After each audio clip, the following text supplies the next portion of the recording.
Hey everyone, welcome back to Inside D2Football. We are here for the post round 2 reaction show, and we'll get you queued up for the regional finals coming up this weekend as well. Along with Tony Nicolette, Chris Ferguson, Matt Witwicky, and Coach Poe, I'm Chuck Bittner, here for about the next hour or so to talk through everything that we saw yesterday in another very exciting round of playoff football in D2, and get you ready for the 4 regional finals that we have coming up this coming Saturday. So, guys, it was a little bit different than this past or the round 1. We didn't have quite as much drama, but we also had half the number of games. We still saw a lot of really exciting stuff. And it really kind of started with the tone being set when we kind of got up and got things going on Saturday morning. Taking a look at the weather around where a lot of these games were played. Of course, we had some weather that influenced things in round 1 as well. I think the official first day of winter is December 21st. I don't think Michigan really cares what the calendar says. It's full on winter. Love it. So You're throwing out the winter solstice on us, Chuck. You got to go with the meteorological winter, which, yeah, we're already there. I don't think it matters how you want to slice it. It's winter when you look out the window there. Those are actually 2 shots that we pulled from some friends of the program. That's Billy Morgan, the play-by-play man for the Harding Bisons. His live look at Lubbers Stadium before the kickoff at Grand Valley. And to the right, that's Rob Bentley's live look before the Ferris State kickoff. You can see the snow-covered track on both of those fields. So pretty dark, pretty ugly. I had an ugly drive across the Pennsylvania Turnpike yesterday heading to California. Thankfully, a little bit less snow, but also some pretty frigid temperatures all around the country. So it definitely was part of the focus for those second round games. So we're actually going to stay in this part of the country or in this region to get things kicked off because it was one of the earlier games. We had Harding, our defending national champion, going to Grand Valley State, and the Bisons roll to another playoff victory. I know we have a few highlights here to roll through. I think it was to kind of set the stage a little bit also for what that weather event looked like, and then we'll kind of go a little bit deeper on this. So what do we have for some highlights? Yeah, and I tuned right on in. I was waiting for this one, and you go ahead and you see Grand Valley scores right away. Avery Moore, quarterback, is out. So essentially, they're kind of making the best without him, having to throw a little bit more, and at the same time, Harding doesn't care. Harding is going to go ahead and run the football, and they sure did in this one. And this is just kind of a short little sampling of what we were able to find out there in regards to video of the contest, just to give you an idea of how bad the conditions really were there. And Harding kind of talked a little bit about this after the game, that there was times where maybe getting outside wasn't the easiest thing, and you saw them really pound the middle quite a bit. And, you see Andrew Miller, for example, he went over 200 yards, and he's kind of splitting time with Blake Delacruz, as kind of that dive back. And they really went after that, I thought, aggressively in this football game through the middle of the field. And, Grand Valley was, just like a week ago, Harding had a feeling out in the first quarter where they didn't score any points. Second quarter, they explode, and they kind of controlled the action from then on. Tony, you had a chance to obviously witness this contest. Kind of what was some of your takeaways in viewing this Harding offense? Yeah, I think everything that you said was right on, Whit. There was that feeling out on that first possession where, Harding still got a first down or two. And then, stumbled a little bit. I think Cole Keelan fell on a play or whatever else. So, they just kind of, stalled a little bit and had to punt. And Grand Valley did put together a nice drive, throwing the ball very effectively despite the conditions. And I had a laugh, the social media, there was a bunch of stuff going on with that. We all know the kids don't care. If anything, conditions like that benefit the offenses because they know where they're going. So I don't think anybody that was actually playing really gave a rip about what was going on weather-wise. But as far as Harding's offense, again, I think once they saw what Grand Valley was going to try and do on that first possession, they started to go a little bit heavier with their packages, maybe bringing in a tight end instead of having the wide out on the field. And then, I mean, they were just hitting that middle hard, and Miller was the beneficiary of being able to hit it especially when they had good trap plays called, that Harding's offensive line was just executing at a ridiculously high level. And that's what you see when an offense like that gets going downhill and they execute perfectly.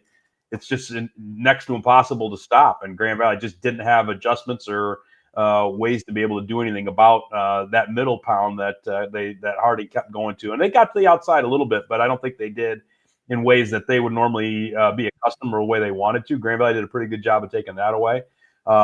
But yeah, once Harding got that established and they kept going to it and it kept working, that was pretty much lights out. When you see a team like that executes like that, particularly in the way that they are so grinding and they convert so many third downs and then they limit the number of possessions, it just makes it requires the opposing offense to be much closer to perfect than they normally would be. And in this case, Grand Valley just wasn't up to that.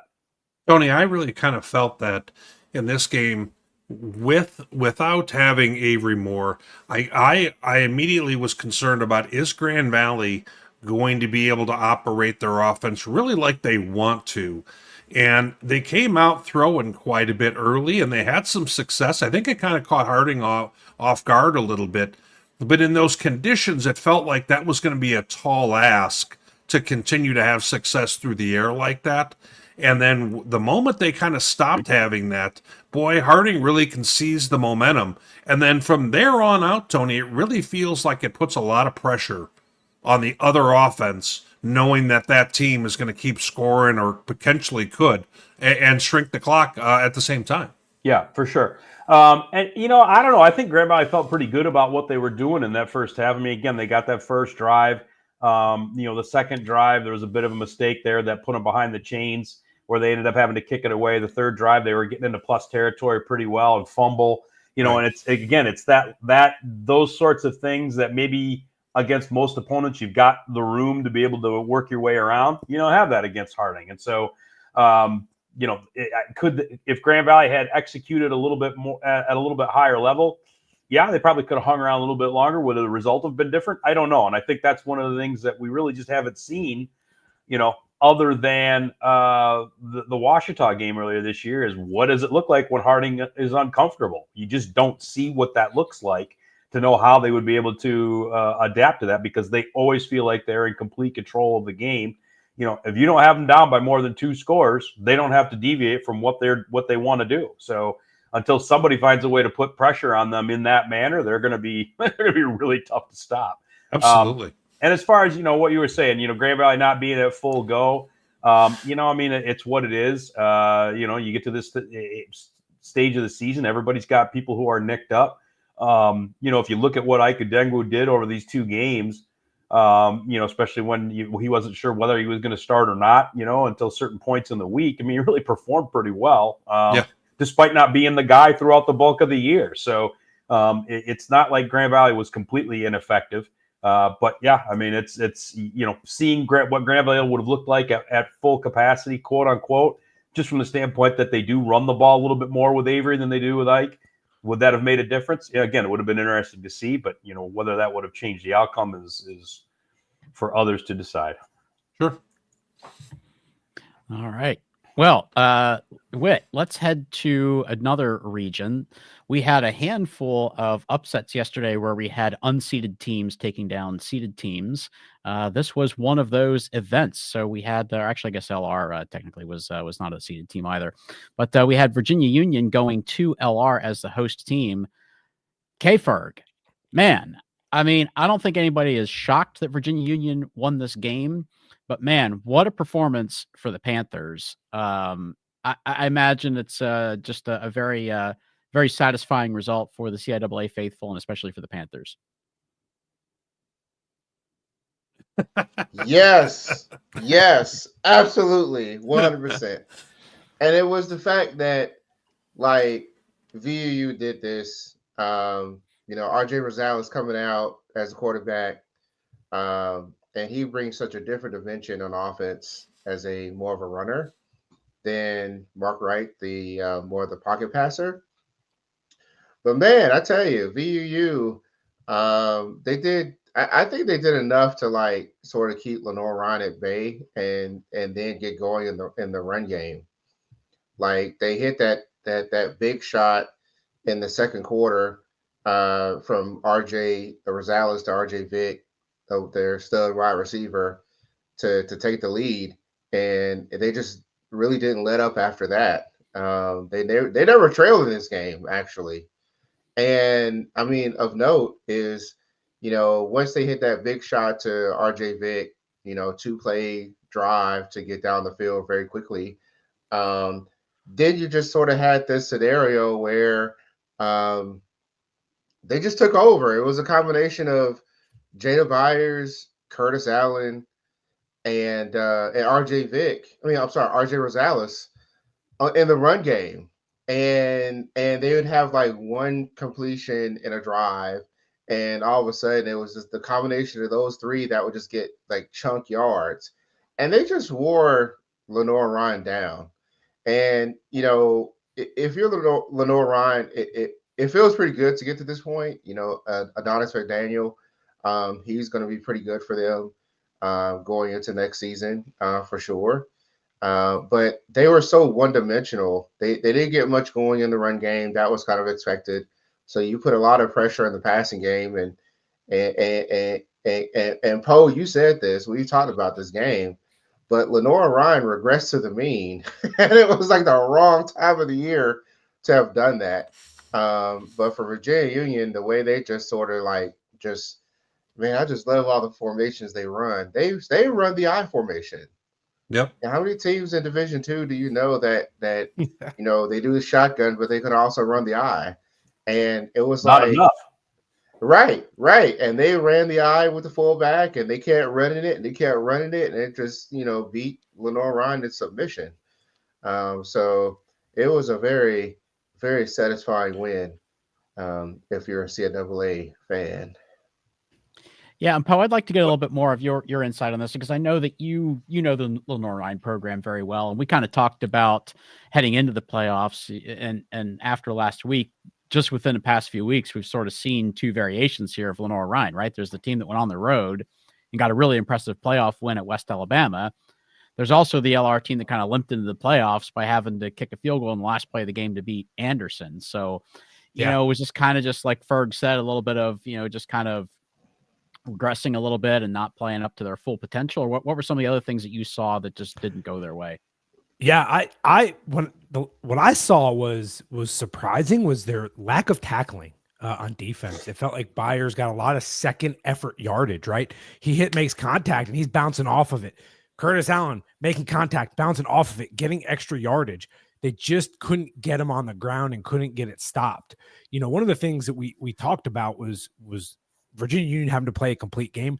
I felt like the pressure was off them offensively because the run game, they were able to establish it. Lenore Ryan just couldn't get it going. They couldn't get in rhythm. And Whit, you said something last week. It was almost like they played the best game. Everything was, they were clicking on all cylinders down at West Alabama. Right. Is this going to be the team we see? And then they come up here and it was more like the team we saw against Anderson where they just couldn't get it going. Jalen Ferguson going 19 for 41. Throwing 2 interceptions, that's big, right? Like you're not in a rhythm, you're not flowing offensively, you're down 20-6 at the half. You have to do things to get them in rhythm and to get them back on track, particularly when the defense is struggling to make tackles. And I just didn't feel like they did that in the second half. And to score 12 points offensively, I think is tough if you're Lenore Ryan because they've put points up and that's kind of their bread and butter. And again, if you struggle to tackle, particularly Jada Byers or Curtis Allen or both of them in the same game, it's going to be a long day. And I felt like that's what it was on Saturday. I just want to mention, like, with Lenore Ryan, it's kind of important to know, like, Sandra Yates. He was really, like, creating havoc in the return game for Lenore Ryan. And he had an opportunity to do something, and he pulled it. I think he's pulled his hamstring or something. And I think that just summarized like what Lenore Ryan's year has been like, where they have this like really high upside, but man, they just had so many injuries. And I think he tried to get out there and he just couldn't go. And it just really hurt them. Yeah. 345 rushing yards for Virginia Union in this game. That's really impressive to do in a playoff game against anybody. So really great performance for the Panthers. And this puts them into the regional final for the first time in program history. Let's go to the post-game press conference here and listen to a little bit of what Coach Parker had to say about their expectations for themselves and continuing this playoff run. First of all, guys, congratulations on the win today. Just kind of give me a recap of the day and kind of talk about the journey to get to this point of the season. Again, back in August, I said this was a team that can compete for the national championship, and I think some people laughed at that, and didn't think that we were capable.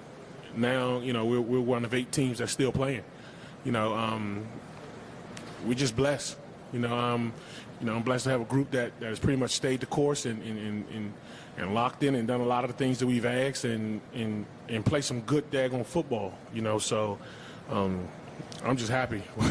It's beyond words right now. Chuck, let me ask a question if I could of Ferg. Ferg, we saw them in the playoffs a few years back against Wingate. Then we saw them against Kutztown. What's the biggest difference do you feel between this Lenore Ryan team versus the last few that have been in the playoffs? In my take, without really knowing them all that well, it feels like offensive firepower.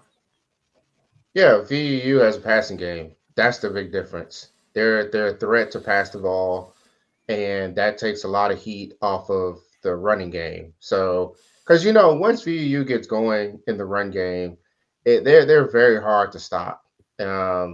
But teams, I think, keyed in on them on that run game, and they were just not able to really truly pass the ball. And I think the other piece of that is each year they've gotten deeper on the offensive and defensive lines, and that's allowed them to kind of like weather the storm when need be. And I think you're really seeing the efforts of that buildup over the last couple of years as well. Can I piggyback on that too, Ferg? And I think one of the things that's impressive to me about Virginia Union is that core group of guys have stayed together, right? They've stayed the course. They've been in these games before. So now it's really just kind of another game to them. They're not starstruck. They're not in awe of making the playoffs, but that group of guys have been through some stuff together and they use that to build where they are.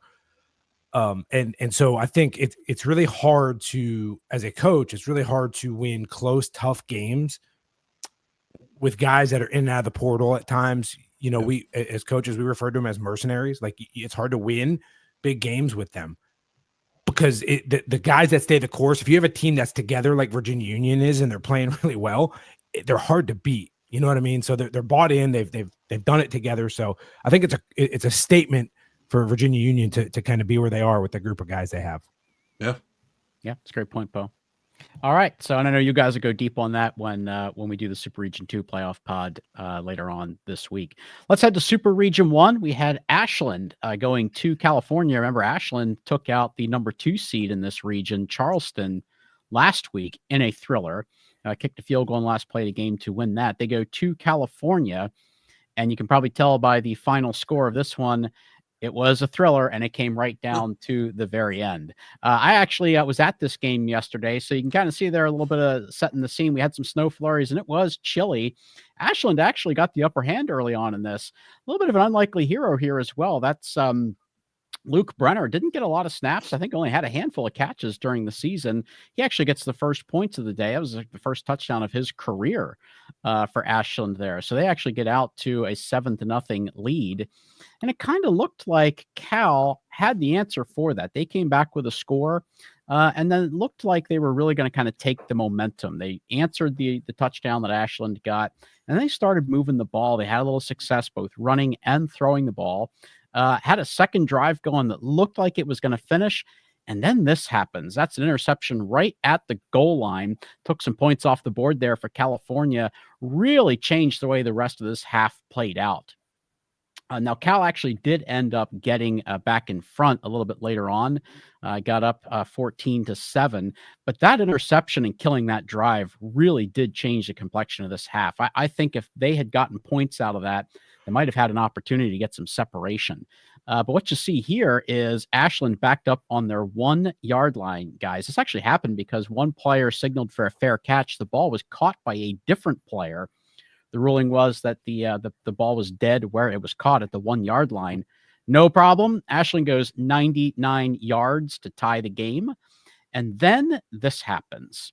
Last play of the first half, Hail Mary into the end zone. Tyler Davis, number 12 there, comes down with it in the far corner of the end zone. You can see the Cal players had an opportunity to maybe knock that loose. He brings it in. You can see my man in the background knows that is a touchdown. Ashland actually gets the lead going into the locker room. Huge, huge game-changing play. And then the Eagles, for most of the third quarter, looked like this was their game. I thought they had them, guys. I really did. They had a 12-point lead going into the fourth quarter. Much to Cal's credit, they responded. They got 2 quick touchdowns in the fourth quarter, got the lead, and then were able to hold it, make a final stand to keep Ashland from rebounding and getting back in front. This is a really tough loss here for Ashland, guys. They competed extremely well. I think they were Cal's equal in this game. They absolutely belonged there. Unfortunately for the Eagles, they had 3 very, very costly turnovers. All of them were interceptions, and they missed 2 extra points. That's the difference in the game here. So really, really tough loss for Ashland, but a really good come-from-behind performance there for Cal. It just didn't really look like it was going to happen for them. It was, a tough third quarter, going, into the fourth, down 2 scores. I just did not think it was going to happen for them. So congrats to them for finding it in themselves to get those 2 drives, and the defense rose up and got some turnovers there to end it for them. So really fun game to watch. I had a great time at that one. First game I got a chance to see at Cal in quite a few years. So some really strong individual performances as well, and just a really fun game to watch. So Chuck, let me ask you. Final. Yeah. Defensive tackle Naquan Crowder for Cal. I noticed him when they played a few weeks ago against Kutztown. He's averaging almost 10 tackles a game in their run ever since when they played Kutztown, they played ESU, and then they played Ashland. He's averaging almost 10 tackles a game in that window. He really kind of stood out to me as I watch Cal. But let me ask you this. When they were down 2 scores, did you pretty much figure this was Ashland's game? Absolutely. Absolutely. Ashland had a 12-point lead in the fourth quarter. Right. And Cal's offense had just lost some momentum at that point. And it just didn't look like it was going to happen for them. Ashland had all the momentum. Right. And yeah, I thought at that point it was Ashland's game to lose. I don't want to say that they lost it. I think Cal went and took it. Sure. Cal went and won it. I'd rather look at it that way. But a really tough one for the Eagles. Whit, it's interesting that you mentioned Naquan Crowder because he actually really stood out to me the week before in the East Stroudsburg game. Yeah. Again, just seeing him in the backfield a lot, hearing his name a lot. Certainly being at field level, watching him play. He has a big body in the interior of that defensive line. And he is a very, very tough guy to account for. And also someone who's really stepped up his role on that defense because the Vulcans have had a lot of injuries on the defensive side of the ball. They've lost a number of players. He's one of the guys who's really elevated his level of play to help them still be a defense that can make a playoff run. Absolutely. All right. Onward to your home region, Whit, where, as expected, Minnesota State was in a thriller down to the very end. I'll just let you talk about it because I don't even know what to say. Well, this had some similarities to what occurred a week ago when Minnesota State beat Augustana. Pueblo was up, 16-6? Early fourth quarter, mid fourth quarter. 10-point game. Feels like, okay, Pueblo's, that Mankato's magic has just kind of run out. 10 points felt like a lot at that point, to be honest with you. It felt like a ton. Yeah. Then you and I were actually on the phone at the time, Chuck, and I said, 35-yard touchdown or whatever it was for Mankato. And then they do the onside kick again, and it works. And it's like, okay, here we go again. So yeah, I mean, just kind of wild how that all played out. Let's watch some of the video here and kind of see how this one turned out. I always kind of love it when teams come out like that. I'm a sucker for it. So you see right away, Pueblo looked like the better team for most of the day, to be honest. But they really weren't able to get their offense fully clicking. They were able to get in field goal range. They were able to march the ball, but they were being held for field goals almost every time versus touchdowns. They didn't score an offensive touchdown to almost the end of the football game. So at this point here, we're in a slow-going game, and we do a screen that gets picked off here for a score. And this kind of felt like, okay, all of a sudden, this is probably what Pueblo needed to get things going. Well, we talked about that a moment ago, about how Mankato all of a sudden makes their late run. They had been bulling their necks all day defensively. And then you see Hayden Eckern all dinged up making his quarterback run here. And he was able to be just effective enough in the run game. And then a floated pass, or Pueblo scores here. Pueblo goes ahead. So it's like, okay, so Pueblo might still end up surviving this. And then they float a pass right here, and it gets picked. And Mankato is deep in Pueblo territory. And then, of course, Matt Jagger comes on because he's money. He makes yet another game-winning field goal for them. He's kind of been their MVP down the stretch, if we're really going to be honest. And with the way that they can count on him to come through in the clutch, it's really impressive. And Mankato ends up outgaining Pueblo in this game, holds Pueblo well below their averages in this contest, and was able to. I thought Coach Hoffner, being a seasoned playoff coach, I really felt like some of that savvy really played out well for Mankato in this one. Fergus shaking his head yes, and Hoffner we trust. And I thought that Pueblo at times made some mistakes, and there you go, exactly. And that would have been in Bemidji, Augustana, and then this game. So, I thought there was times where Pueblo was a little bit sloppy with things, where they had chances to maybe get some separation. They never really did. And, you let Mankato hang around, Chuck, to the mid-fourth quarter like this. They're a dangerous team like this, and they've shown it 2 weeks in a row. Yeah, and I think it's worth kind of revisiting there when you were rolling the video. When that interception happened at the end, it was still a tie game. And Pueblo still had an opportunity to go win the football game, even after Minnesota State had tied it. So you're kind of thinking at that point, there's, less than a minute to go? So you're kind of thinking, well, Pueblo's either going to make a couple plays, get down the field, and maybe try a field goal, or we're going to overtime. And they turn the ball over, and Minnesota State ends up winning it in OT. So just incredibly dramatic stuff there in Super Region 4. Yeah. And All Hoffner right. we trust we have. Then Hoffner we trust. All right. Let's head back to Super Region 3. Man, guys, we were kind of joking about this a little bit off the top. It didn't start off this way. It actually looked early on like Central Oklahoma had something for Ferris State. I think it was 14-10 when I had to stop watching to pay attention to my game. But Whit or Tony, how did this get out of hand so fast? Because it actually did start fairly encouragingly for Central Oklahoma. Well, I'll start off, and then Tony, I'll let you kind of go from there. And we're going to go ahead and throw on some of the video that we have for that Ferris game. But I go ahead, I tune on in, and this was kind of back and forth early, and UCO was the better team for the first quarter. They go ahead, and Jalen Cottrell gets this screen that he goes ahead, takes it in for what looks like an easy score, and then all of a sudden UCO starts turning the ball over, and 3 times in a row, I think, and Ferris is just pounding the rock, and they were able to really go ahead and exploit, I thought, a run defense for Central Oklahoma that really, really struggled in this one. And, you go ahead and you see the way Trinidad Chambliss and company, if you go ahead and let them, get going, and then in addition to that, Cannon Katzer had a heck of a game.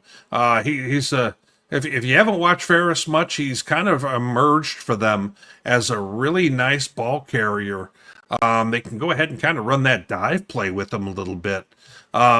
Tony, we've mentioned Cannon Katzer a little bit this season, not a ton, because they kind of switch around their weapons so much. Tony, it almost feels like week to week.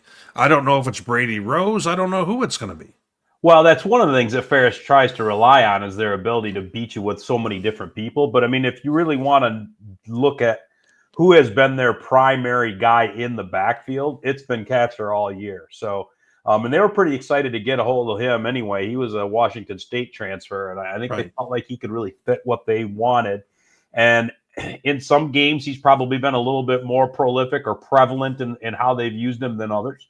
And in this game, he went off without question. And I think for me, you kind of nailed it. I mean, this game was 10-7, and UCO had moved the ball extremely effectively on their first three possessions. Yeah, they get a fumble to end one of Ferris's drives, and then they go 3 and out, and then 3 straight turnovers, and then those 4 straight times they gave it back to Ferris. That started 10 straight possessions where Ferris scored touchdowns.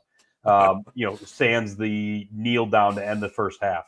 And so, I mean, once you got going, the snowball, the avalanche was going, and it was it. I mean, so once Ferris was putting that kind of pressure on UCO, the run game goes out the window. They're going to have to throw it. It makes them one-dimensional. I think there were a couple of times where it looked to me like Jet Huff just maybe wasn't quite used to getting that much pressure.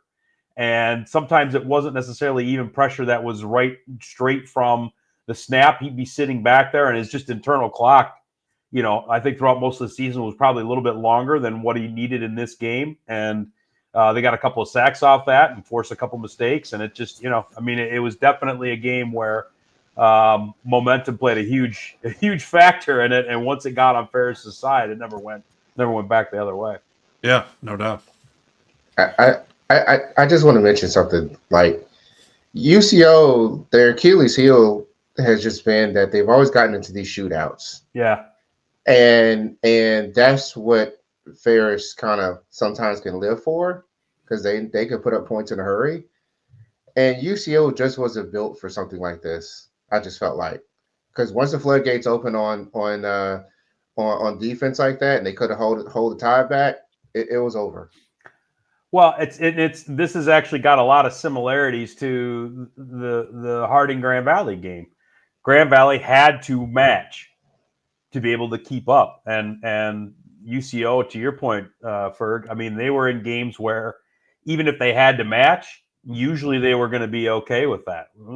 Ferris is a lot better defensively than I think a lot of teams that we saw in the MIAA this year, and that's why UCO wasn't challenged week in and week out like they were in this one. Well, Tony, one last thing I noticed was the game where UCO kind of took a pretty good gut punch was when Pitt State ran the ball down their throat for over 300 yards in their own building. And kind of was a little bit of a one-sided game there.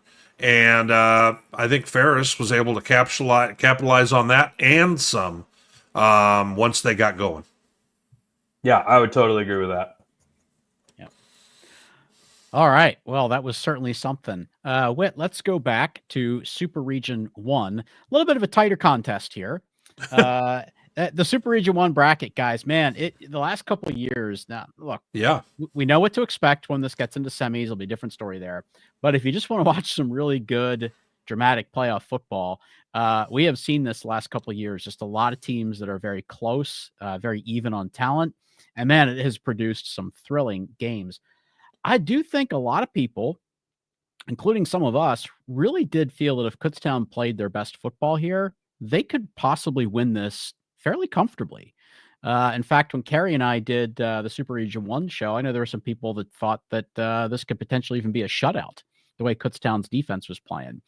Now, I did pick Kutztown to win the game, But I will say that I at least played the contrary point of view there, that I thought this was going to be a one-score game. I really felt strongly that Slippery Rock was going to have something for this.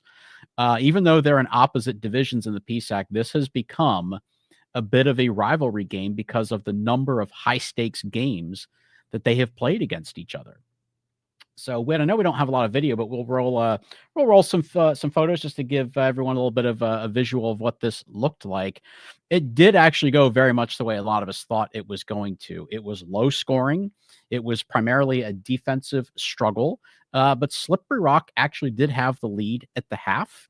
And I think that was really, really important for them in this game to not just be hanging around, not just be in contention, but to actually have the lead at half. I thought was really important for them.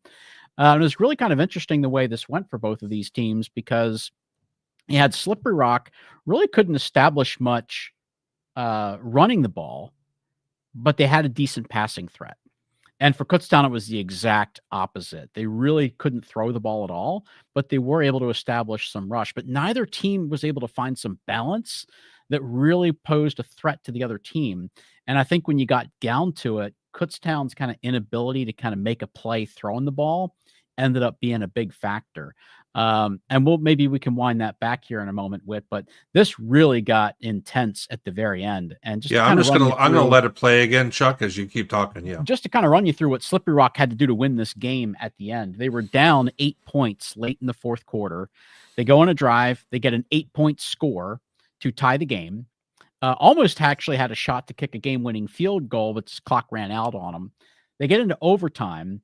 And we'll kind of let this play out so we can see the final play. Slippery Rock actually went for 2 in the bottom half of the first OT. Kutztown had gotten a touchdown and kicked the extra point to go ahead. This is in the first overtime. Slippery Rock scores. They opt to go for 2 and win the game on the spot. This is the play that wins the game. Love it. But I actually want to wind that back and talk about it for just another minute, Whit, because Slippery Rock, to get to that point, to make that play, they really had to overcome 2 crushing penalties, one offensive and one defensive. They had Kutztown behind the sticks in the first OT on a 3rd and 20. So Kutztown's like really in bad shape in the first OT on offense. They're facing a 3rd and 20. Slippery Rock brings pressure. They get Judd Novak on the run. Slippery Rock player grabs the face mask, rips the helmet off, so the Bears get a free set of downs, personal foul. They end up scoring. If that doesn't happen, they probably have to try a long field goal, perhaps come away with 3 or nothing. So they end up scoring. Then when Slippery Rock gets possession, they had a touchdown come off the board on a holding penalty and got themselves pushed way back behind the sticks. So to overcome those 2 critical penalties in the overtime and then go for 2, I think maybe that had something to do with Sean Lutz deciding, I've got my chance here. I'm going to go for it now. I don't want to take my chances with any of this other drama. The officiating had been kind of a factor down the stretch, and I think maybe that sort of factored into his decision to say, I'll take my chances with one play with my offense on the field to win it. And it worked. So congrats to them. I mean, I thought it was absolutely the right call to go for 2. And I love that point. Absolutely. I can't believe more coaches don't do that in regulation late in the game or in the first overtime. You have to make that play at some point, right? It's overtime. It always comes down to you making one play. You have the opportunity. You're in control. They went for it and they got it. So congratulations to them. It sets up an all PSAC Super Region 1 final. Yeah, I love the call too, Chuck. I agree with you. Yep. So another thriller. So let's go to, we had another 1-point game back to your region, Whit.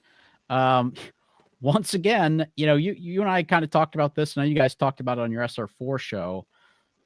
If Bemidji was going to win, it was going to have to be kind of ugly. And they were going to have to drag Western down a few levels and just fist fight them in a trench. And that's they pulled them down into the hole and said, let's fight. And that was this kind of ball game.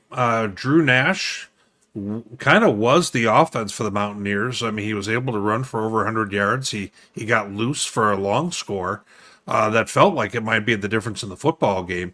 At one point, we have a 19-7 game Western Colorado late in the third, and it kind of feels like, okay, Bemidji doesn't have enough firepower to change this, and they were able to get things close. And then we're going to go ahead and watch a little bit of the video I got out there from my folks in Western Colorado, and then the clinching touchdown we're going to watch separately because that was not captured on their video. I'm going to go ahead and kind of show you that on the all 22 here in a moment. But let's go ahead and pop in a little bit of what we have from the contest, and some really great video. We'll go ahead and give credit to that later, but really high quality product here. This is great. You can see here both teams' quarterbacks were under duress. You see here Sam McGath hits my guy Bubba Peters for a deep score. Not that I called that, but I might have called that earlier in the week. Then from here, you're going to go ahead and see, you get Bemidji gets picked off twice. Drew Nash kind of gets out the back door here and says, okay, I'm going to score a short touchdown. And then they get a safety here. A lot of hard hitting in this one, as you can see. And Chuck, I kind of mentioned that way everybody's able to see their breath in this one. This is what I'm talking about. Bemidji with 5 sacks on the day. We knew that would be a thing. Drew Nash got a little bit of another extra gear there, by the way. And he gets loose. And this is where I kind of thought, okay, they've kind of got this one. Well, Bemidji scores here. And that was not the last one. Let's go ahead and take a look at, with 3 minutes left, Drew Nash gets dinged up, and Bemidji's got to go ahead, or Western brings in their backup, and he gets kind of put under duress here. They're on the march here as they're trying to put away the game.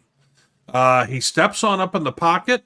Stephen Hoffman strips him, and we're running with the football the other way with 3 minutes left, and this is Bemidji's game winner right here. So Western was up at 6 points when that happened? What? 5, I believe. Yeah, and I was literally cheering, or whatever it was. I was cheering at that point to the screen for the Northern Sun team. So all of a sudden, Chuck, within a matter of minutes, Mankato pulled out their game, and Bemidji pulled out their game, and both of them turned within seconds of each other. I mean, it was wild. And so all of a sudden, Chuck, what do we have? We've got a Northern Sun regional final. Yeah, and it was interesting what you were describing to me on the phone, what it looked like, with how cold it was. And you were describing to me, you can see everyone's breath, like every breath they take, you can see that. I watched some of the film this afternoon from the press box camera on the television broadcast. You really did see that. Pretty wild how the way that played out. So yeah, first time into the regional final for Bemidji State. That's kind of that point that Poe made about kind of taking those steps as a program, those progressions. Bemidji State, we kind of mentioned early in the season, they're still kind of new to being a top 25 program. Yeah, very much so. Over the past couple of years, they've been a consistent top 25. So it's fun to see programs like that take the next step and get to a place that they've never been before. So, and head coach Brent Bolte, Chuck, has done a tremendous job of ushering up into that spot. They're the only team in the country who's won a first-round playoff game each of the last 4 years. It's an interesting stat. First-round playoff game, I mentioned. Phenomenal. So, yeah. Well, let's round off our second round review with a team that's no stranger to the regional finals. Valdosta State takes care of business. Poe, I think you had eyes on this game. What are some of the things that you took away from Valdosta State eliminating Miles here in the second round? Yeah, so when you watch this game, it was kind of an intriguing game if you watch the ebbs and flows of it, right? So Valdosta gets on the board first. Missed the PAT. They have a 6-0 lead. Miles comes right back and answers with a field goal. So now it's 6-3. Valdosta, with about 3 minutes left in the first quarter, scored another touchdown. 13-3 ball game. That's the only scoring we see into the almost halftime. It was as time expired at the end of the first half. It was 16-3 Valdosta State. And you felt like when you watched the game to start with, Miles answered back, and then they kind of went back and forth for a little bit. And they were just hanging around enough at the half that you felt like Miles, if they came out, had a good start of the second half there, they had a chance to come back and get in this ball game. 16-3 at the half. And then it was all Valdosta State there in the third quarter, 14 points, and just kind of put that game out of reach. At the end of the third quarter, it was 30-3. And you're like, okay, this is kind of what we expected. Not so fast. Miles, 8 minutes left in the game, they score, make it a 30-10 ball game. Valdosta answers with a field goal. Miles comes back. It's 33-17. It went back and forth. It just kind of ran out of time to get back in the ball game. But getting into that fourth quarter, Miles gets helped out by a Valdosta pass interference call, and then they score on a 4th and 6. And that was that first touchdown there in the fourth quarter. Then they score again. They try the onside kick. They didn't get it. But this was a game where when you watch the game, Sammy Edwards was 14 completions, 178 yards, and a touchdown, and really powered the offense, right? Blake Hester, 20 carries, 132 yards, 2 touchdowns, 4 catches, 32 yards as well. Another touchdown there. So Blake Hester, 3 touchdowns on the day. Alfonso Franklin, 10 carries, 84 yards for the Blazers offensively, flipping it over to Miles, right? So Cam Ivory, 22 of 41 for 224, 2 touchdowns in the interception. Gennaro Scott, 17 carries for 54 yards, and Fell 7 catches for 92 yards. So again, it was a game where when you look at the stats, it was kind of even when you look at the box score, but it was just a game where Valdosta got ahead, and it felt like Miles couldn't get back in the ball game. All that being said, I think it's a deal where Valdosta State's been in this situation before. They're used to making these deep playoff runs. They were complimentary on offense. They could throw, they could run. The defense stepped up and made plays, able to shut down that Miles run that we saw successful a week ago. Really made Miles one-dimensional, and they just didn't really have an answer until the fourth quarter. So a big win for Valdosta in a game that I think was a win they needed, and they needed to make it in that way. Yep. All right. Well, that brings an end to the recap for the second round. Chuck, we also do have the post game on that too. Oh, you do have a post game with Coach Jackson. I apologize, Whit. I jumped ahead of you there. Let's roll that. Coach Jackson had some comments in the post game that we wanted to roll before we transition here. So go ahead and cue that up, Whit. Yep. Yeah, Blazers win. We like to say that around here. And we make no qualms about it, no matter where we are and what time of the year we're in. Definitely not the game that we wanted to play. A lot of mistakes, a lot of penalties that we committed that we normally don't commit. But we did have some shining lights. We didn't turn the ball over. They're the number 1 team in the country in turnovers gained and turnover margin, and we were able to not commit a turnover, which is a big deal. But we did see their number 1 red zone defense. We saw how that held up, of them not allowing people to score touchdowns. And so for us, I'm not going to sit here and say we got to go back to the basics, because we try to stay basic. But we've got to get to work tomorrow to fix some things that we knew better on, and just have some reminders. We made some day 1 mistakes. I don't know if it was because it was after a bye week or what it was, but we definitely got to get some things fixed. I got full confidence in the group of guys in that locker room that we're going to get that done. But certainly anytime. Hey, Ferg, let me ask you. You and I have talked about Sammy Edwards this year, whether it was, fantasy football stuff or what have you. I'm watching some of this game yesterday, and I can't help but think, is this the same Valdosta team that I watched last year? Because they run things, it seems, so differently. This looks like a running football team who's going to play strong defense, who's looking to be an opportunistic passing team. That does not, Ferg, when I think of Valdosta, when you think of Valdosta, you think of them that way? I mean, all the past? No, I mean, Valdosta over the years has always had that one quarterback that could sort of like take over games. But like some of their championship winning teams had really strong run games, and they're kind of going back to that, to that blueprint. And that's even across different coaches. Like that's just how they've been. I think last year you just kind of saw where Valdosta didn't have that run game, so they were very heavy on the pass.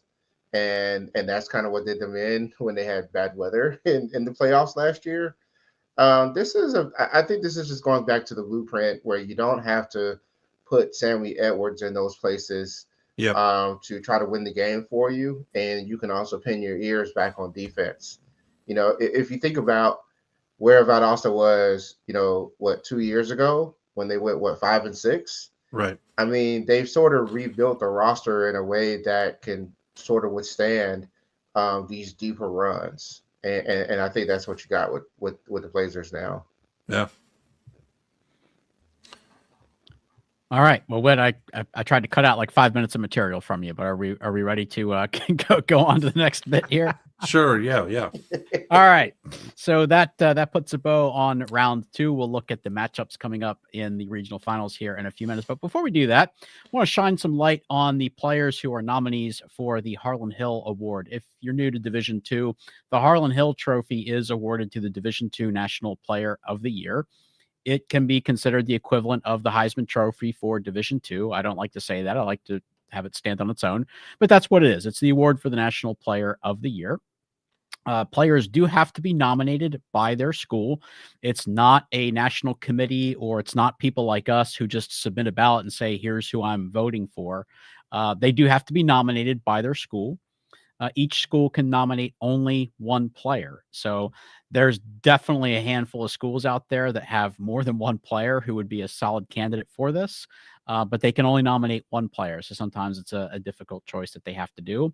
And do want to stress this, it is on the school to nominate their player. We've had some instances in the past where somebody was not a nominee, and the people are asking us, like, I can't believe this player's not nominated. Why were they not nominated? Why are they not, up for the trophy? Their school didn't nominate them. So want to make sure that we make that clear. So let's take a look at the nominees by region. So the initial list of nominees will be by region, and then 2 candidates from each super region will advance as finalists. Now, if you saw the Super Region 1 or Super Region 2 podcast last week, and if I'm being real honest, not enough of you did, but if you saw either of those shows, we actually did get to cover these because it was kind of breaking news on that day. So I went over Super Region 1. I'm already putting Shavon Wright in ink as one of the finalists from this region. There's absolutely no doubt that he will be and should be.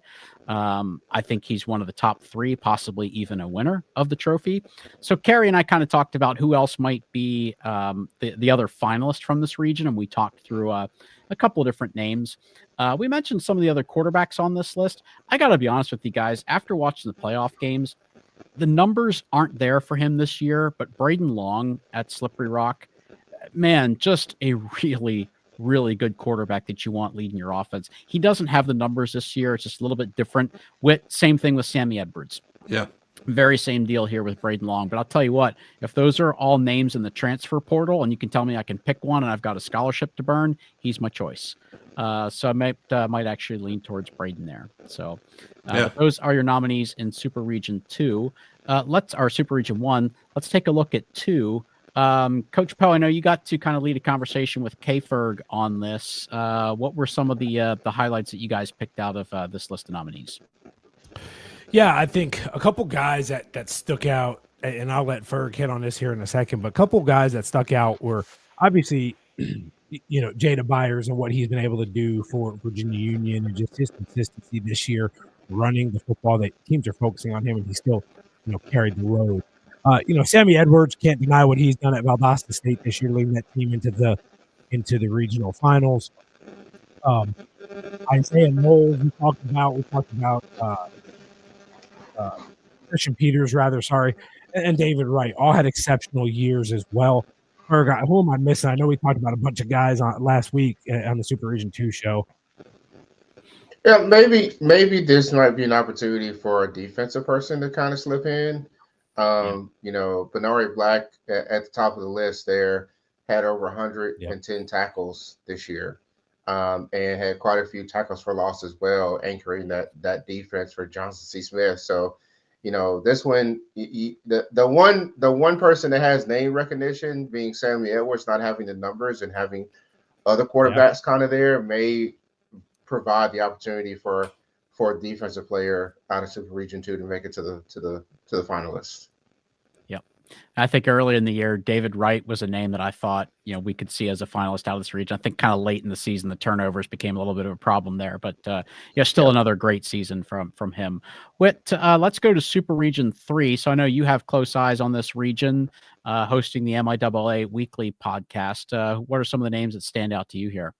Well, and I think we all probably are in agreement that Zach Zabrowski is probably the heavy favorite to repeat with this award. So certainly his name, jumps off the page.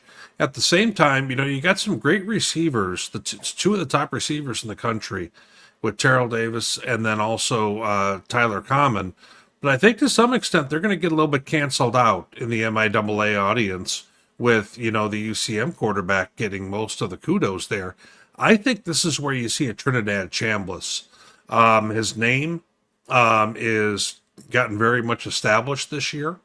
And at the same time, the points he's responsible for with that offense is in the top 10. Mm-hmm. His numbers may not jump off the page in terms of passing necessarily, but if you combine the whole package in the ball club he's on, I think he's well worth being in that conversation. So those are the two that I kind of see, Chuck. And that's not taking anything away from anyone else here, but we're trying to figure out kind of who would we narrow down into that final 8 with 2 from each super region. Yep, for sure. All right. Well, let's take a look then at your home region, Super Region 4. A couple of familiar names that are on here, but some new ones in consideration here as well. Yeah, Jack Strand is probably the guy who's going to first, jump off the page because he's kind of next up in regards to stats to Zach Zabrowski nationally. There's still a measurable separation if we're going to be really honest. Now, Tanner Volk's got the name recognition, and we've kind of talked about this throughout, that the name recognition does mean something. So don't be surprised. Tanner Volk had a great season. He didn't have the ridiculous defensive season he had a year ago, but he still may get some credit for that and make it to the final 8. I wouldn't be shocked if Reggie Ratzlaff ends up making that final group. I just kind of feel like in the RMAC, he'd be the clear-cut guy. He was their conference player of the year on the team that ended up, making the playoffs. All things included, that's where I would probably be leaning towards, Chuck. But other than Strand, I wouldn't be surprised with any number of guys that would get paired up with him there as the top 2. Yep, I would agree with you, Whit. All right. Well, I think we are ready to start looking at our regional finals. Whit, before we do that, I want to go off script here for just a minute because, we recapped our round 2. We saw the season come to an end for a couple of the conferences in D2. So the MIAA season is over. I wanted to kind of take the opportunity to really say a big public thank you to John Dykstra, who has helped us out with the MIAA Weekly show this year. Obviously, that was a huge concern that we had when Brandon had his health scare. What are we going to do for coverage of the MIAA? And could not be more thankful for John stepping in and helping us do that. And also could not be more pleased with the product that you, Whit, that you and he have delivered every week. So really wanted to say a big thank you to John for doing that. And also to Ryan Gladwin. The SAC season came to an end this past week. Ryan finished his second season writing for the website. He's one of our very dedicated columnists, puts a ton of research into his column every week, gives us a huge perspective, lots of stat comparisons, but also a lot of his observations, which are very valuable. So really wanted to thank those two guys as their conference season came to an end. Fair enough. Appreciate it, All JD. right. Absolutely. All right, so I think we kind of have the overall perspective of what the lay of the land looks like here, but here's kind of a run through of the bracket. Why don't you walk us through the 4 brackets here, and then we'll look at the games that we have coming up. Yeah, so we're going to have Slippery Rock going to Cal. And if I'm not mistaken, Chuck, a rematch. Cal won 28-7 last time. Does that sound about right? 28-7, yeah. Okay, so, a game where Cal's going to come in being the favorite. Then we've got Virginia Union making the trip to Valdosta. Keep in mind, guys, they played back there in, 2001, I'm going to say? 2002, 2002? 2021. Or 2000, I'm sorry. Or was it No, sorry, 2022? 22. 22. And Yep. where Virginia Union beat Valdosta 45-40. Jada Byers went over 300 yards in that game. So some interesting little notes here, Chuck, as we talk about each one of these contests heading on in. Harding and Ferris State. Harding making the trip back on up to Michigan. I have not researched it, but they played twice in the mid 20 teens. Does that sound right, guys? Both times up at Ferris. Yeah, I think they split those. They did. So not the first time Coach Anise has seen this type of attack. And also at the same time, not the first time that Coach Simmons and his defense has seen Ferris. So, there's a lot of interesting notes here with these games. And then Minnesota State Mankato is hosting Bemidji State. Bemidji State has not beaten Mankato since 2016. That's a while, guys. So Minnesota State has won, I'm going to say 5 or 6 in a row in that time frame because they haven't played every year. But so a lot of backstory with all these, Chuck. And also at the same time, 5 road teams won this last weekend out of the 8. So we've got it's not all chalk here by any means, that's for sure. No, we have a handful of unseeded teams here. Now, Whit, I know you don't get super excited when NSIC teams have to face each other in the playoffs. Can I get you to suspend your lack of enthusiasm for this 1 week and get really excited about this game? Well, since the Northern Sun eliminated the RMAC from the chat, I can on the road, both of them. I can live with that. I am planning on making the trip to Mankato for this one, weather permitting. We're at that time of year, so for all those who want to see me and throw stuff at me at Mankato, I'll be there for it. Yeah, I didn't mean fellow cast members. Oh, damn! I was gonna throw bosses at you. Easy. Well, Whit, Ferg dropped the name bosses there. Tell us about some of the things that were going on there around the Thanksgiving holiday.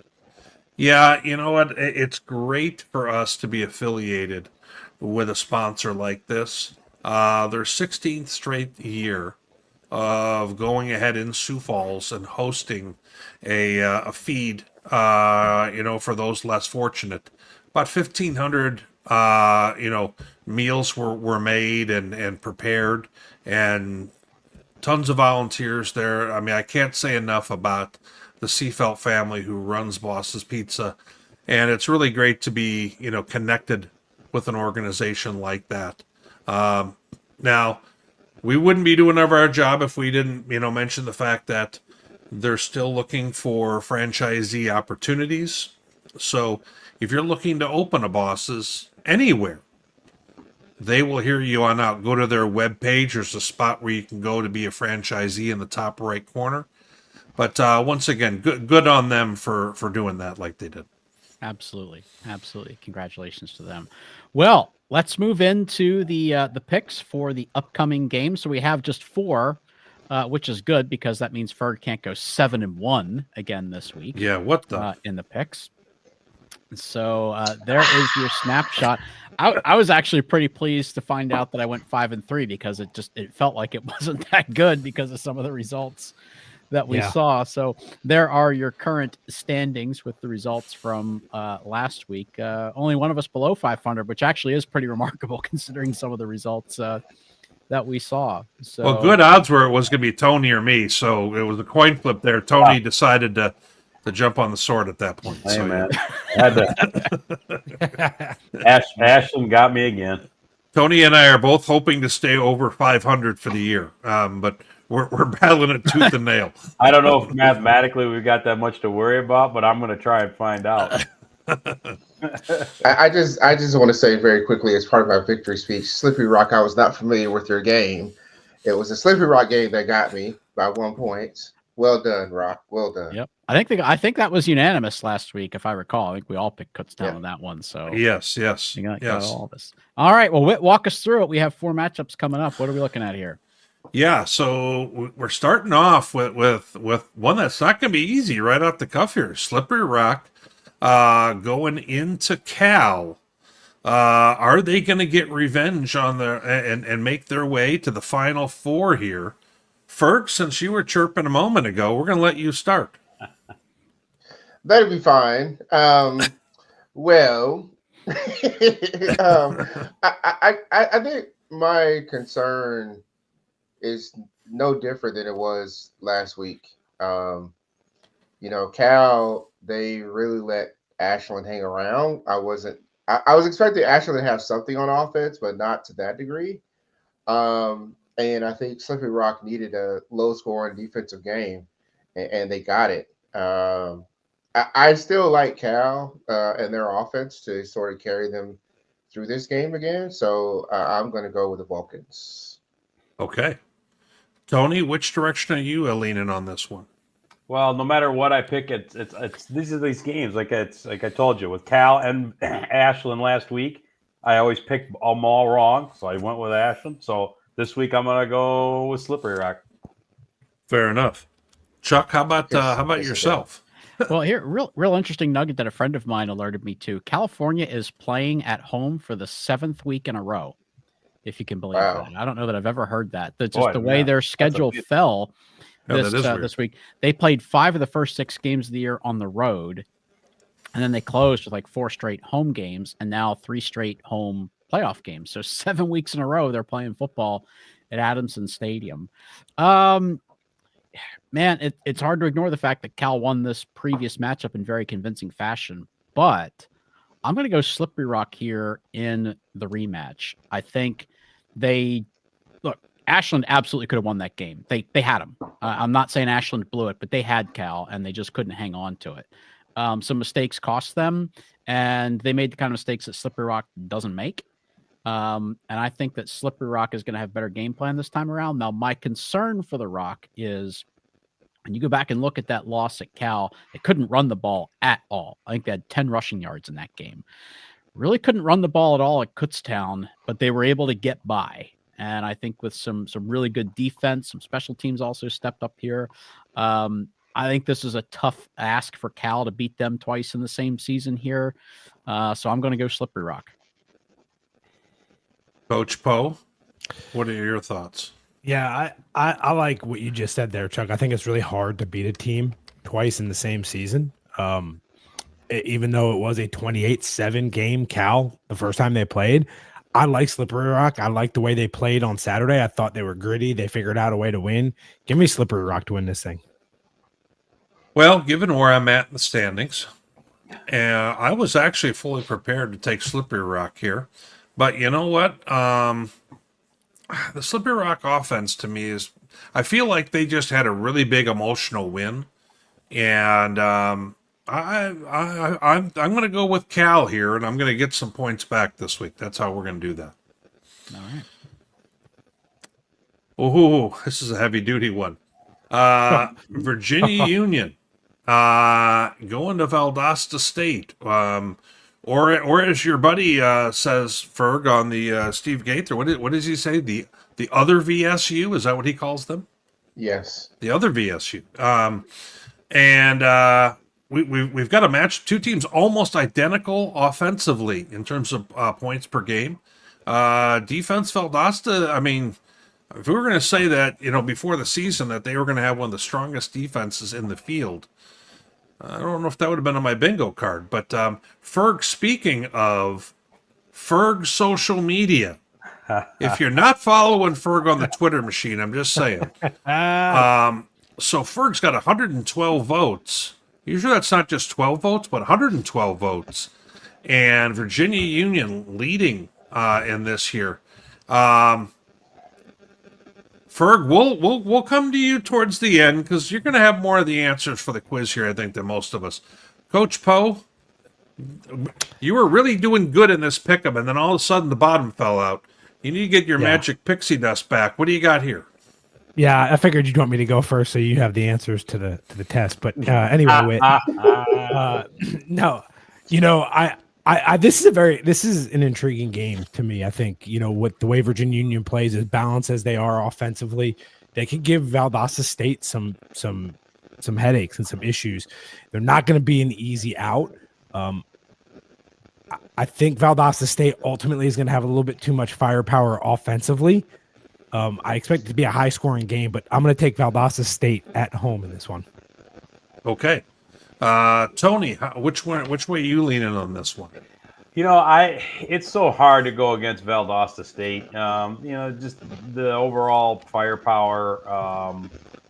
Again, their ability to go through a Gulf South schedule and hold teams at 10 points. I just don't know how you don't pick them. So that's why I'm going to take Virginia Union. I think they're going to be able to run the ball, control things, and get timely passing when they need it, and they're going to stun Valdosta on the road. I think this is I'm going to go next. I think that this is the toughest matchup for Valdosta yet this year. I think stylistically Virginia Union is really a tough game for them. I think that given how well they can run the football, they have an offensive line that is just going to lean on you. And they pushed around LRU last week. Let's not kid ourselves. And so as I take a look at this one here, I think that this is maybe going to be their biggest challenge to date.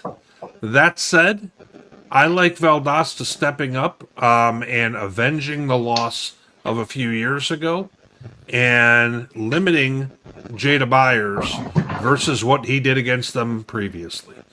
So I got Valdosta. Chuck, which way are you going here?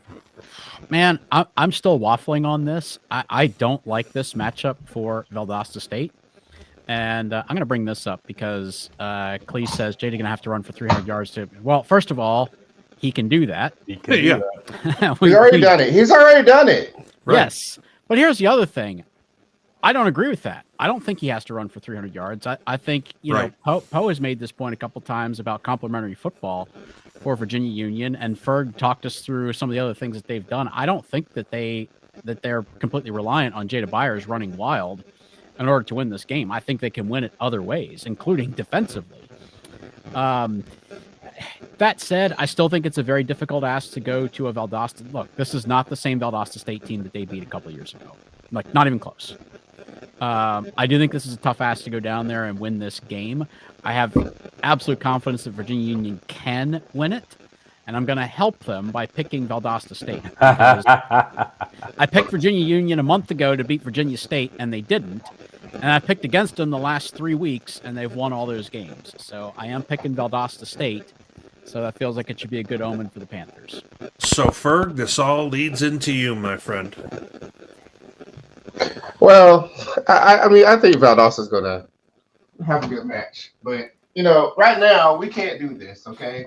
I would be happy either way. I would be happy either way, but we're not doing this today, okay? Listen. We're putting on a show now. Wow. Okay. This is a big deal, theatrics right? and props. My goodness. This is because yes, I still have homework to do and everything. Yeah. And I can live with the fact that Valdosta wins this game, but this week, this is VUU, right? VUU is a senior laden team, and they have nothing. I mean, this is it. This is the last ride for them.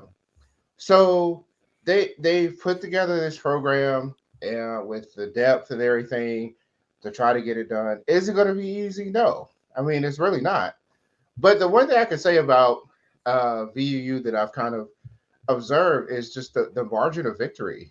I mean, they've gutted out some wins. Lenore Ryan was a bit of an aberration for me. It ends up being more of these gritty games, and they always feel like they're still in it.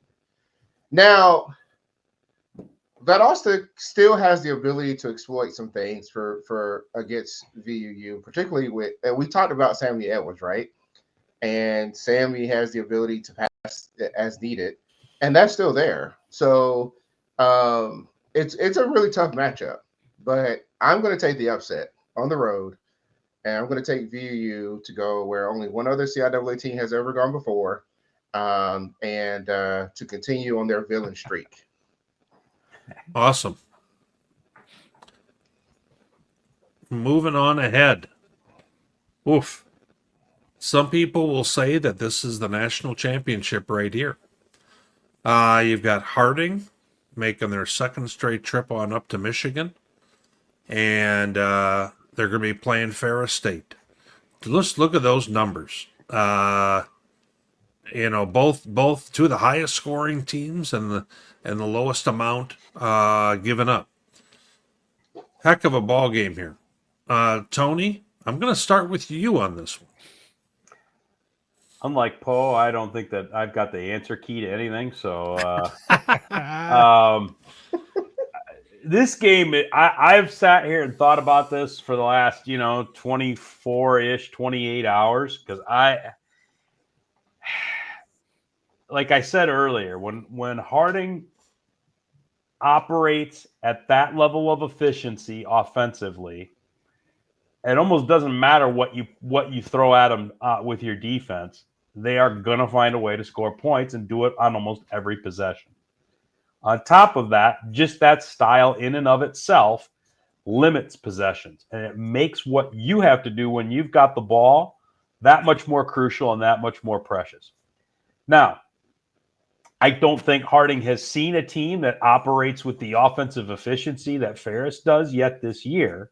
So that's why it makes this so challenging. I mean, Ferris, man, when they get rolling, like I said, man, guys, other than kneeling it out to end the first half, they scored touchdowns on 10 consecutive possessions yesterday. Now, I'm not sitting here trying to create any sort of an equivalency between Central Oklahoma's defense and Harding's, but the point is that's a Ferris team that once they get rolling, they can do the same thing to you that Harding can do. I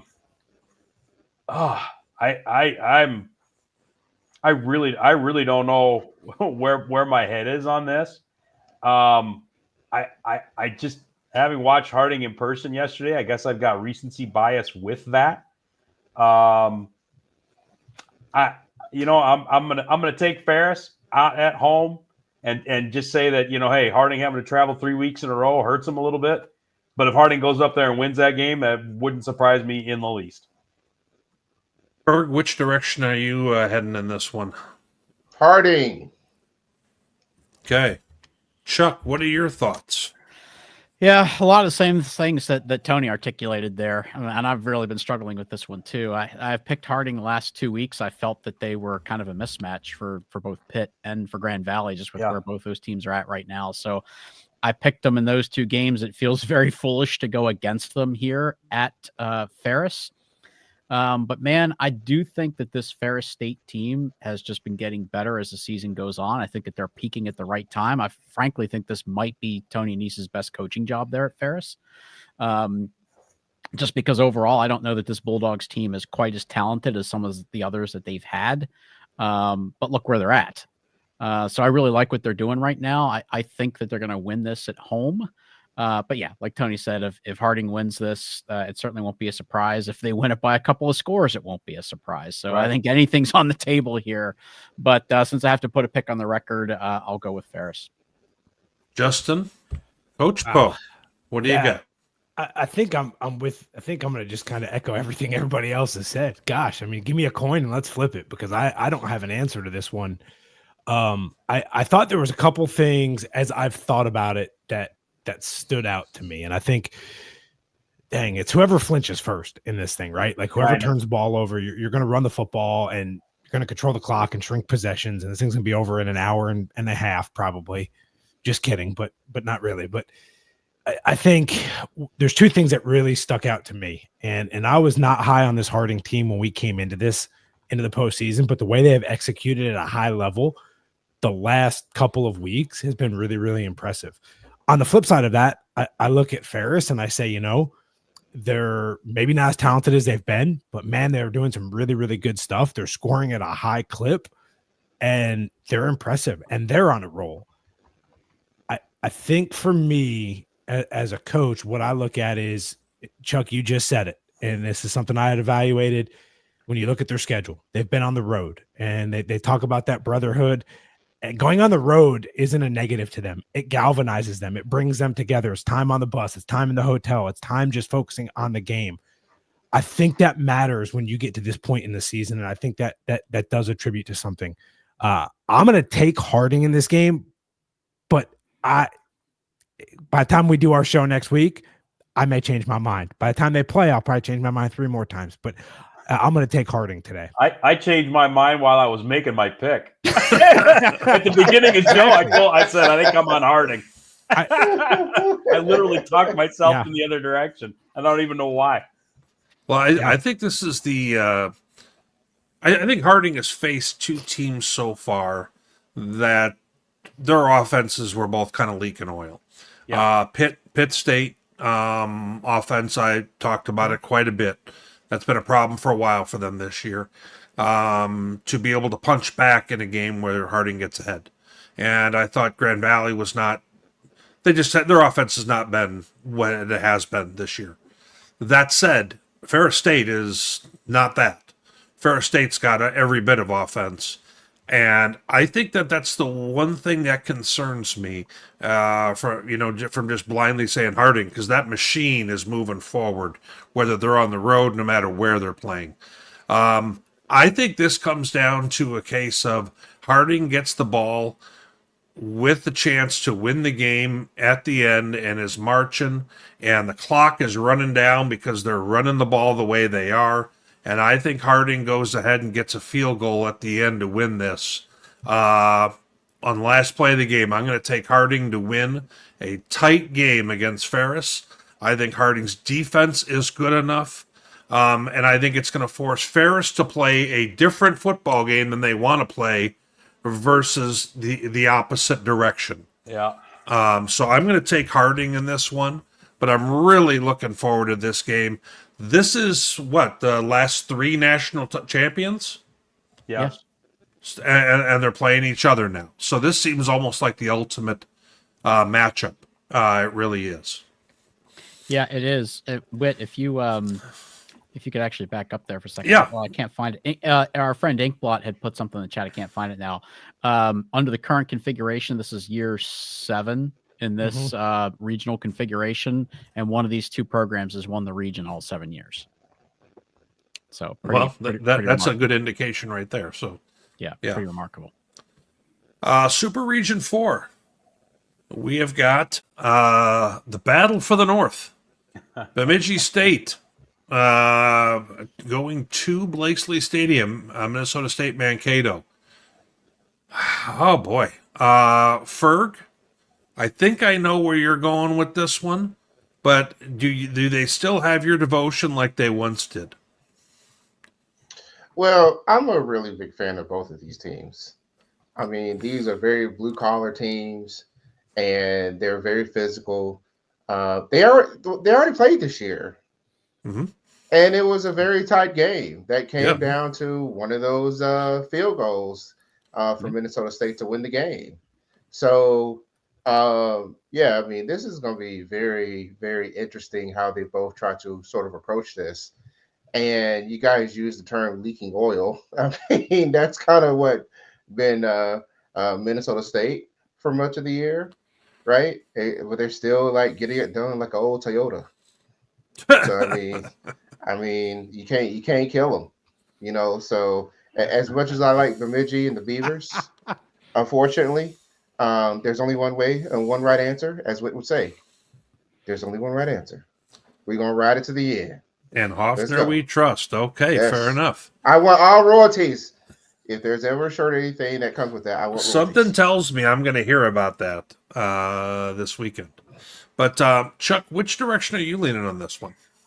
I don't want to pick against either one of these teams just because of what they've done to get here. You love those playoff underdogs and these teams that go on a run and win these road playoff games. So I don't want to pick against either one of them. I don't know. I mean, it's so hard to pick against a Minnesota State team that has just found ways, when they were so up against it, to pull games out late. It's so hard to pick against that. But something tells me that Bemidji's just got a little bit more left in the tank right now.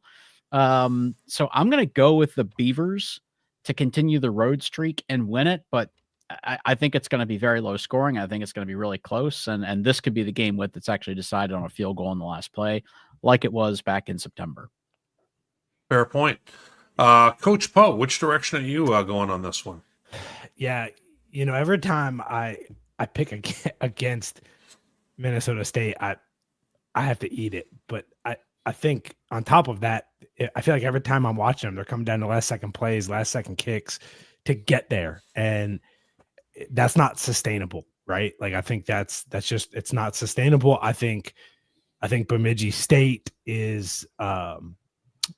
I think they're going to win this thing on the road. Give me the dang Beavers. Let's go. Fair enough.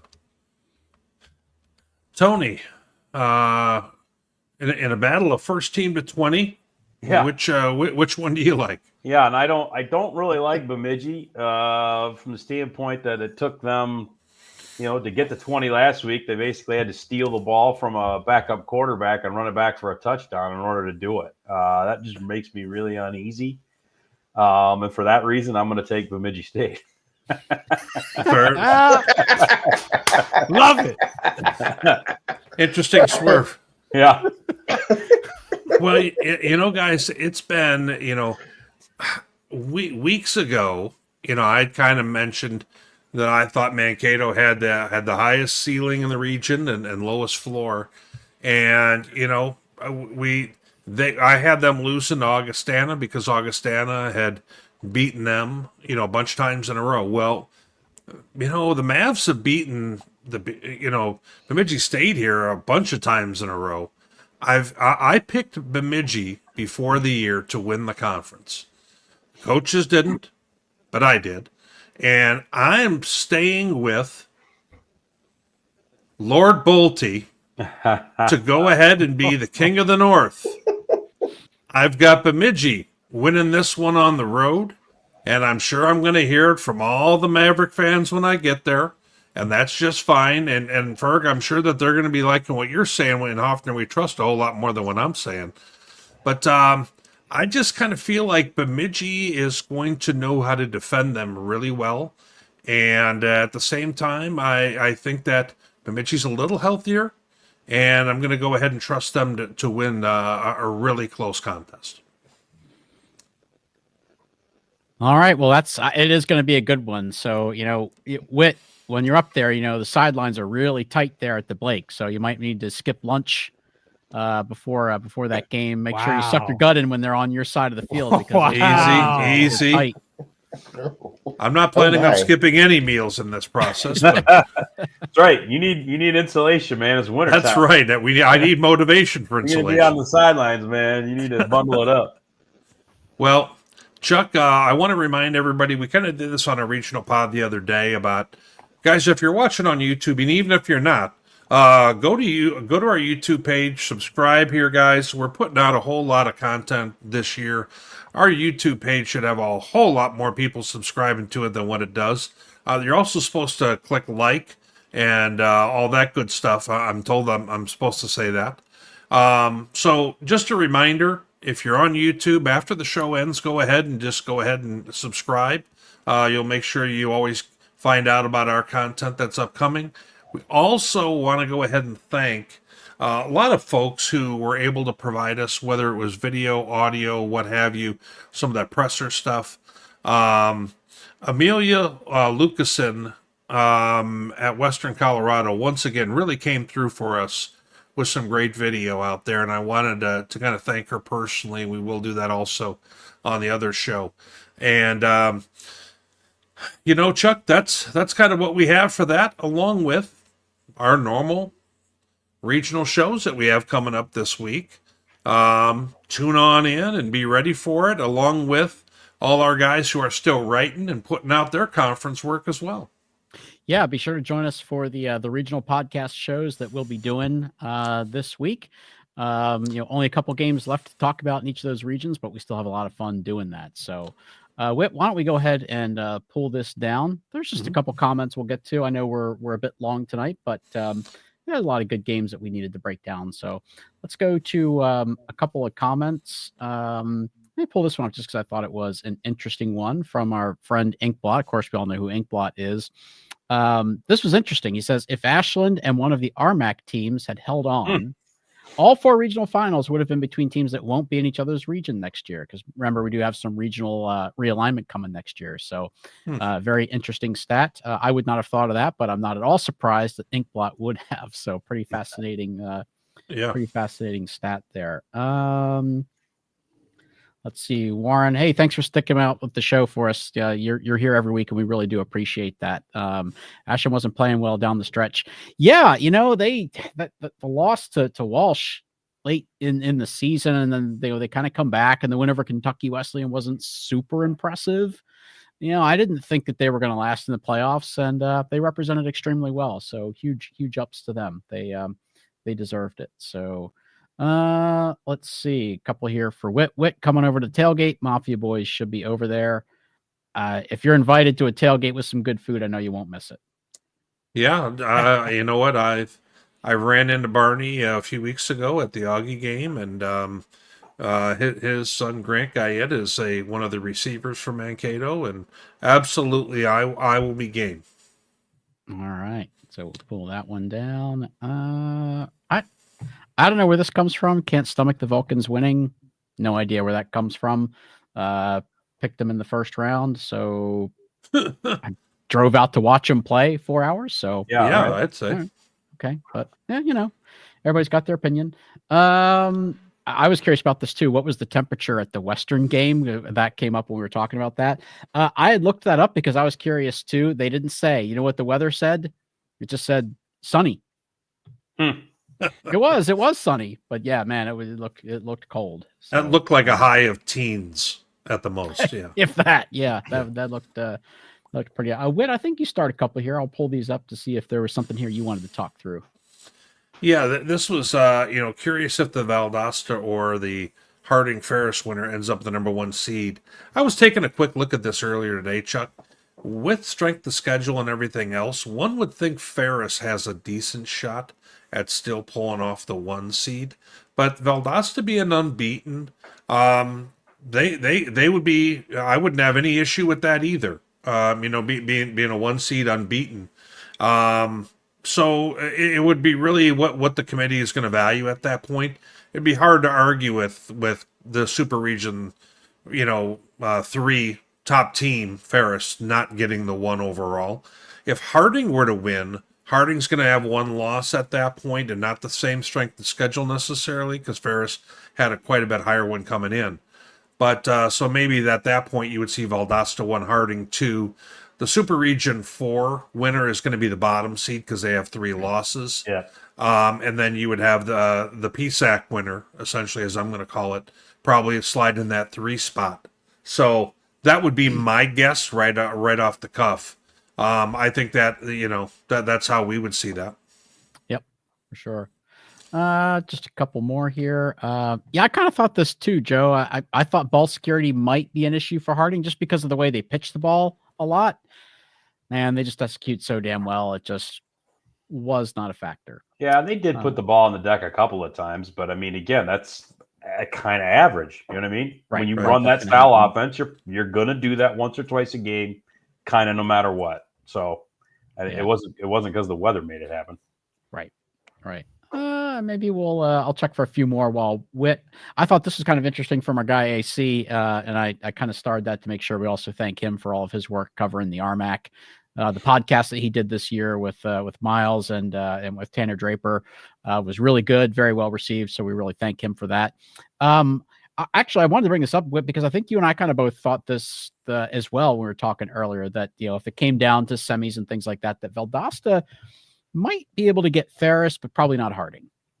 I think Valdosta matches up better with Ferris because Ferris normally out-athletes so many of the teams they play. Valdosta is going to have the athletes. They're going to have that kind of speed. So that wouldn't be a shocking difference, which it oftentimes is when you play Ferris. Harding would force Valdosta to try and play something much different defensively than what they've been doing and had success with this year. They've been playing 3 down, and they have not been that kind of team that's trying to, crush the line of scrimmage per se. They're letting their athletes move in space. Yeah. That's not necessarily the best thing for against an option attack, and I think it would make them play differently. Now, if they get that matchup, obviously they're going to have to figure it out. But these are definitely some worthwhile things to talk about because right now those seem to be some of the favorites. Yeah, and I don't know, man. While I understand the premise that Valdosta matches up better with Ferris, man, if they can be efficient like they have been over here the last stretch of the season, yeah, I don't know if that even matters. Oh, sure. I don't think Valdosta, if they get in a shootout with them, they're not going to be able to keep up. Yeah. Well, maybe we'll get to have that conversation another day. So we'll see after this round of playoffs. Of course, we'll be down to the semis by this time next week. So looking forward to that. Only a couple weeks left in the season, guys. It's always a little bit bittersweet when we get to this time of the year. Sometimes it's tough to let go of the season, but sometimes it's also nice to get a little bit of time back in our lives too. So we're going to enjoy these last couple of weeks. As we get ready to crown a champion, we'll enjoy these last couple of weeks and thank everyone who's watching the chat, everybody who watches the shows for joining us for the ride. And with that, guys, I think we'll be out of here and we'll see you back here again next Sunday night to preview the semifinals.